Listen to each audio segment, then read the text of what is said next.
Bonjour à toutes et bonjour à tous. Alors, dans cette nouvelle vidéo, nous allons aborder un thème que j'affectionne particulièrement, c'est l'amour de Jésus. Alors, vous le savez, Jésus nous aime et Jésus nous sauve. Mais comment? Alors, je vous invite à lire avec moi dans vos propres exemplaires de la Bible 3 textes que j'aime beaucoup et qui me semblent bien décrire comment Jésus et Dieu nous aiment d'un amour inconditionnel. Alors, le premier texte, ce sera dans la lettre aux Romains au chapitre 5 et au verset 8, que je vous invite à lire avec moi. Nous lisons « Mais voici comment Dieu nous a montré son amour. Christ est mort pour nous, alors que nous étions encore pécheurs. » C'est un beau texte, n'est-ce pas? Le deuxième, ça sera Jean chapitre 3 et le verset 16. C'est un texte que beaucoup d'entre nous connaissent par cœur, j'en suis sûr. Là, nous lisons « Car Dieu a tellement aimé le monde qu'il a donné son Fils unique, afin que tous ceux qui exercent la foi en lui ne soient pas détruits, mais aient la vie éternelle. » Enfin, le dernier texte se trouve dans l'évangile de Jean, au chapitre 14 et au verset 23. Celui-ci aussi est un beau texte. Je vous invite à le méditer. Jésus lui répondit, « Si quelqu'un m'aime, il obéira à ma parole, et mon Père l'aimera, et nous viendrons vers lui, et nous ferons chez lui notre habitation. » Voilà, ceci est un préambule à cette vidéo, et nous allons entrer dans le vif du sujet. Alors Jésus a dit un jour, « J'aime le Père. » Rien ne lui importait davantage. Non pas que Jésus ait répété ces paroles à tout propos.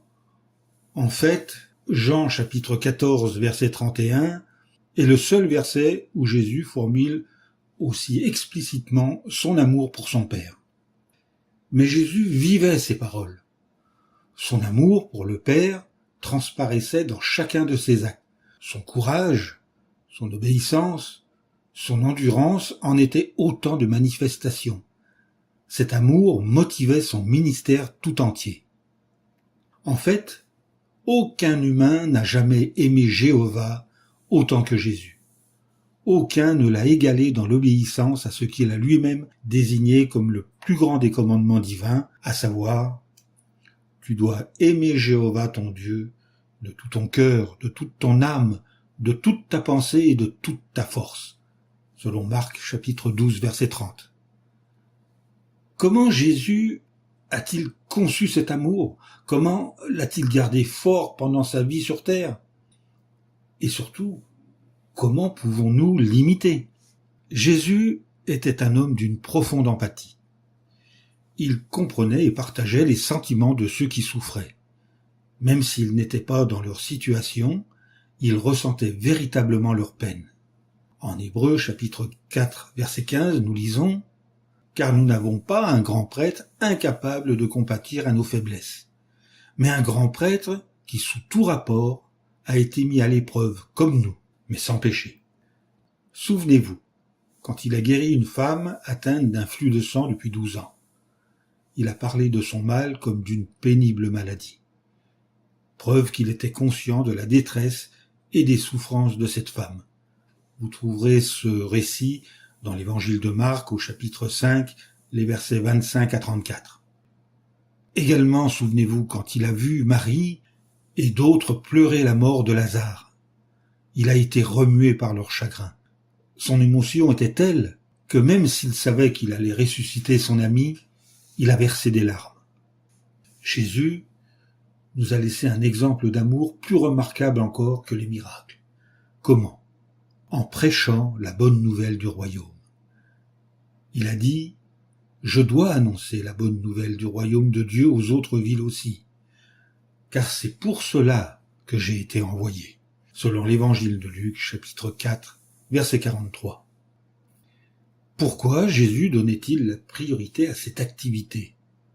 D'abord, pour amour pour Dieu, mais aussi par compassion pour nous tous. De toutes ces marques de compassion, apaiser la faim spirituelle des gens était la plus importante. Tous les chrétiens savent que Jésus nous a sauvés du péché et de la mort. Il nous a sauvés quand il a offert sa vie en rançon. Vous trouverez ce texte dans Matthieu chapitre 20 verset 28. La Bible l'appelle donc le Sauveur du monde, selon 1 Jean chapitre 4 verset 14. Elle déclare également « Il n'y a de salut en personne d'autre, car il n'y a sous le ciel aucun autre nom qui ait été donné parmi les hommes, par lequel nous devons être sauvés. » Actes chapitre 4 verset 12. Jésus a goûté la mort pour tous ceux qui exercent la foi en lui. Selon Hébreux chapitre 2 verset 9, il est écrit « Mais nous voyons Jésus, qui a été rendu de peu inférieur aux anges, maintenant couronné de gloire et d'honneur, pour avoir souffert la mort, afin que par la faveur imméritée de Dieu, il goûte la mort pour tous. » Ensuite, Dieu l'a ressuscité, puis Jésus est retourné au ciel comme créature spirituelle. Depuis cette position, Jésus peut sauver totalement ceux qui s'avancent vers Dieu par son intermédiaire, parce qu'il est toujours vivant pour intercéder en notre faveur, selon Hébreux chapitre 7, verset 25. Mais pourquoi avons-nous besoin que Jésus intercède en notre faveur? Nous sommes tous pécheurs. Le péché dresse une barrière entre nous et Dieu, et il nous condamne à mort. Mais Jésus joue le rôle d'avocat pour tous ceux qui ont foi dans son sacrifice rédempteur. Il intercède en notre faveur, en demandant à Dieu d'écouter nos prières et de pardonner nos péchés sur la base de son sacrifice. Dieu accède à ces requêtes parce qu'elles sont en accord avec sa volonté. Il a envoyé Jésus sur terre pour que le monde soit sauvé par son intermédiaire, selon Jean chapitre 3 verset 17. Donc, croire en Jésus est nécessaire pour obtenir le salut, mais ça n'est pas suffisant.